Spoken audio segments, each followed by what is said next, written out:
مفتی صاحب کیا قرآن حدیث کی روشنی میں میاں بیوی کا رشتہ سب سے بڑا ہے؟ قرآن حدیث کی روشنی میں سب سے بڑا رشتہ ماں باپ اور اولاد کا ہے. سب سے زیادہ حقوق کس کے ہیں؟ باپ اور ماں کے حقوق ہیں سب سے زیادہ. البتہ عورت کے لیے شوہر کا حق ماں باپ سے زیادہ ہے. اس کی وجہ یہ ہے کہ فیملی سسٹم کو بچانے کے لیے اسلام نے ایسا کیا ہے. کیونکہ عورت اگر اپنے ابا اماں کے کہنے پہ چلے گی، شوہر کی مخالفت کرے گی تو شوہر چھوڑ دے گا، اس سے خاندانی نظام کیا ہو جائے گا؟ برباد ہو جائے گا. تو احسانات تو ماں باپ ہی کے زیادہ ہوتے ہیں، شوہر کے بھی بہت زیادہ ہوتے ہیں. لیکن جہاں اطاعت کی بات آئے گی نا، آرڈر کی بات آئے گی، تو عورت پر لازم ہے کہ اگر اس کے ماں باپ ایک بات کا حکم دے رہے ہیں، شوہر اس کے خلاف حکم دے رہا ہے، تو وہ کس کی بات مانے؟ شوہر کی. کیونکہ اسلام ایک دین فطرت ہے نا، تو اس نے فیملی سسٹم کو بچانے کی بھی کوشش کی ہے. اس کی مثال ایسے ہے جیسے ماں کے احسانات بہت زیادہ ہوتے ہیں، 3 تکلیفوں میں اس نے جنا ہے. لیکن جہاں ماں اور باپ کی آرڈر میں تضاد ہوگا تو شریعت کس کو کہتی ہے؟ باپ کے آرڈر پہ چلو. گھر کا سربراہ کون ہے؟ باپ. کیونکہ اگر باپ کو آپ نے لفٹ کرانا چھوڑ دی، آرڈر ماننا چھوڑ دیا، تو پھر سارا سیٹ اپ ہی برباد ہو جائے گا. سمجھتے ہو کہ نہیں سمجھتے؟ تو وہ اس کی اپنی ریسپانسبلٹی نہیں لے گا. پھر وہ کہے گا کہ یار جب میری چلتی نہیں ہے تو جاؤ جو مرضی کرنا ہے کرو. جیسے کہ ہو رہا ہے آج کل، مہنجو ہوتا ہے کسی کام کا نہیں ہے. لیکن حقیقت یہ ہے کہ جو ماں باپ کے احسانات ہیں نا، اور ماں باپ کا دل دکھانے پہ جو گناہ ملتا ہے، چاہے عورت ہو یا مرد ہو. عورت نے شوہر کی نافرمانی کی، گناہ ہے اس میں. لیکن ماں باپ کی نافرمانی کی، وہ نافرمانی جو شوہر کے اگینسٹ نہیں جا رہی. بعض حکام ماں باپ کے ایسے ہوتے ہیں نا جن میں شوہر بھی راضی ہوتے ہیں، ٹھیک ہے بھائی، اس میں اگر ماں کی نافرمانی کرے گی تو گناہ زیادہ ہوگا. یہ بہت مقدس رشتے اللہ نے بنائے ہیں ماں اور باپ کے. بھائی ان جیسا خدا کی قسم اس کائنات میں کوئی رشتہ ہے نہیں. میں اپنے بچوں کو دیکھتا ہوں یار، کیسے ماؤں سے چمٹے رہتے ہیں. ایک کل رات کیا ہوا کہ گھر والوں کو کہیں واش روم جانا تھا تو میری بچی نے رونا شروع کیا. میں دوسرے کمرے میں سو رہا تھا. رات ہم لوگ کہیں فشنگ کے لیے گئے تو دیر سے آئے نا، تو میری بچی کی رونے کی آواز آئی. 2 سال کی بچی ہے، اتنا رو رہی ہے اتنا رو رہی ہے. میں اٹھ کے گیا، اس کو میں نے چپ کرایا. تو کیا اس کی ماں واش روم میں گئی ہوئی ہے. اتنی دیر کی بھی بچے سے جدائی برداشت، اتنی دیر کی بھی نہیں. تو میں نے جب یہ منظر دیکھا نا، میں نے کہا بچی رو رہی تھی، میں نے اس کو چپ کرایا. میں نے کہا میں بھی ہوں نا، میں ابا ہوں. خیر بچی چپ تو ہو گئی، لیکن مجھے خیال ہوا کہ یار ایک ایک سیکنڈ کے لیے ماں کو ترستا ہے، لڑکا ہو یا لڑکی. اور بڑے ہو کر کیسا بھولتے ہیں اپنی ماں کو. میں آپ کو دل سے بتاؤں، میں نے کل رات جب یہ اپنی بچی کا منظر دیکھا، میں نے اپنی ماں کے لیے بہت دعائیں کی. مجھے اپنی ماں یاد آئی کہ ہماری ماں نے بھی ہم کو ایسے پالا. اور یہ 2-3 سال نہیں ہوتا، ساری زندگی. جب ہم بالغ ہو جاتے ہیں، اپنے پاؤں پہ کھڑے ہو جاتے ہیں، تو پھر ماں زیادہ لفٹ نہیں کراتی. اس کی وجہ یہ کہ اس کو پتا ہے بچے کو ضرورت نہیں ہے. اگر ضرورت ہو تو پھر دیکھو سب سے زیادہ جذباتی وہی ہوگی. سب سے زیادہ جذباتی پھر ماں ہو جاتی ہے دوبارہ. کوئی بھی نہیں ہوتا جذباتی ایسا. تو بڑا حق ہے یار ماں باپ کا، خدا کی قسم بہت بڑا حق ہے. کیسے چپکے رہتے ہیں بچے ماؤں کے ساتھ. مائیں ماؤں کو تنگ بھی کرتے ہیں بھائی، بدماشی بھی کرتے ہیں ماں کے سامنے. پھر ماں غصے میں تھپڑ لگائے گی تو چپ کرانا بھی کس کی ذمہ داری ہے؟ یہ تو ہم دیکھ رہے ہوتے ہیں نا گھروں میں. جن گھروں میں بچے نہیں ہیں سالے، ان کی تو کوئی زندگی نہیں ہے، ان کے تو کوئی جذبات ہی نہیں ہے. بچے تو ہونا، اور ہر سائز کا بچہ ہو تو یہ چیزیں سیکھتا ہے آدمی. کچھ بچے بڑے ہو جاتے ہیں پھر آدمی بھول جاتا ہے. ہر وقت مارکیٹ میں ایک نیا بچہ ہونا چاہیے. خدا کی قسم بچے کو دیکھ کر جو خدا کی معرفت پیدا ہوتی ہے، میری رائے ہے کہ کسی اور چیز سے نہیں ہوتی.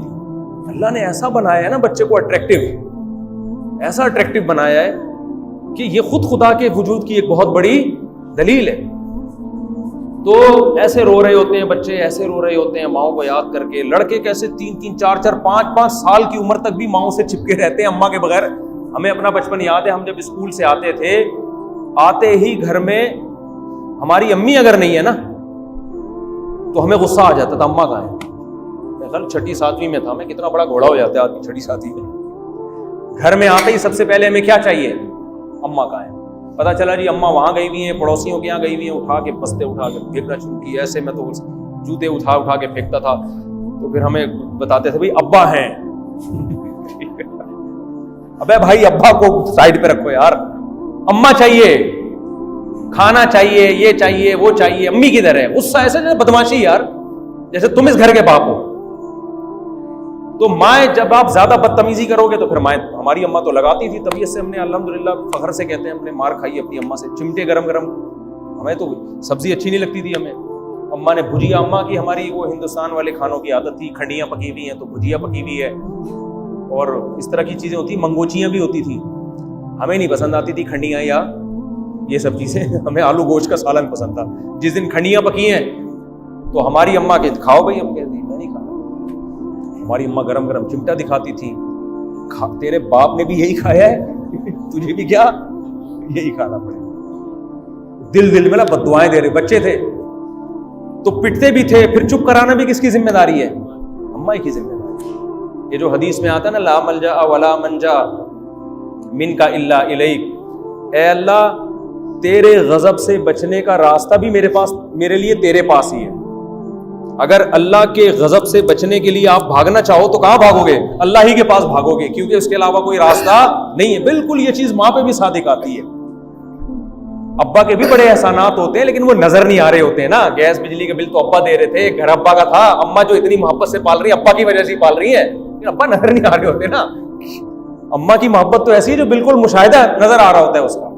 دوسرا ابا اس طرح کی ٹینشن ابا اٹھا بھی نہیں سکتا. بھائی اگر میں واش روم میں جاؤں اور میرا بچہ رونا شروع کر دے، ابا واش روم میں چلے گئے، میں کہوں گا میں تو باہر نکلتے ہی کوٹ دوں گا، بھائی تو کم بات ہمیں تمیز سے بیٹھنے نہیں دیتا واش روم میں. ابا کو اللہ نے کسی اور ڈیزائن کا بنایا، اس کے احسانات الگ ٹائپ کے ہوتے ہیں، ماں کے احسانات الگ ٹائپ کے. دونوں بچوں کو دونوں قسم کی محبتوں کی ضرورت ہوتی ہے. مائیں کی حوصلہ ہوتا ہے گود میں اٹھائے گھوم رہی ہیں، ہر دعوت میں ان کو ساتھ لے کے جا رہی ہیں. ابا کہتا ہے اس دعوت میں گئے، اگلی دفعہ نہیں لے کے جاؤں گا، ٹھیک ہے نا، ٹھیک ہے نا. تو ابا میں تربیت کا عنصر زیادہ ہوتا ہے. بچہ انسان کا بچہ بن جائے، اس کو معاشرے میں عزت مل جائے، اس کی پڑھائی مکمل ہو جائے، اس چیزوں کو وہ زیادہ فوکس کر رہا ہوتا ہے، اس کے فیوچر کی طرف. تو بہرحال خلاصہ یہ ہے کہ خدا کی قسم یہ بڑے مقدس، بہت زیادہ مقدس رشتہ ہے ماں اور باپ کا.